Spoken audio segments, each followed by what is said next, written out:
Ajo që ndodhi mbrëm në spektaklin e Prime të Big Brother VIP Albania duket të jetë e paprecedent. Një bisedë që Kensu realizua me psikologun nga konkurrentja Rizarta Hoxha duket se është përdorur dhe injëzuar për arsye krejt tjera nga Big Brother. E njëjta ju transmetua shikuesve sikur se të ishte një rrëfim i dhënë nga ajo në dhomën e rrëfimit, mirë po siç e potencoi vetë, mendonte se ka qenë bisedë me psikologun dhe jo diçka që do të transmetohej. Në këtë klip, Rizarta fliste për prindrit e saj për të cilët thoshte se nuk i gjykon dhe se aq kanë ditur e aq kanë bërë për mënyrën se si është rritur. Banorja që u fut së fundmi në këtë reality show tha se është e padrejtë që fjalët e saj u transmetuan. Ky veprim i paprecedent i produksionit u arsyetua nga prezantuesi Ledion Liço se kjo nuk ishte me psikologun, por me produksionin dhe se ky i fundit ka të drejtë të transmetoj fjalët që u thanë.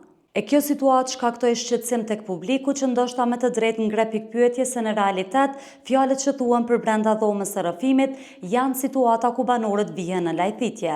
Po ju, a mendoni se kjo ishte e drejtë?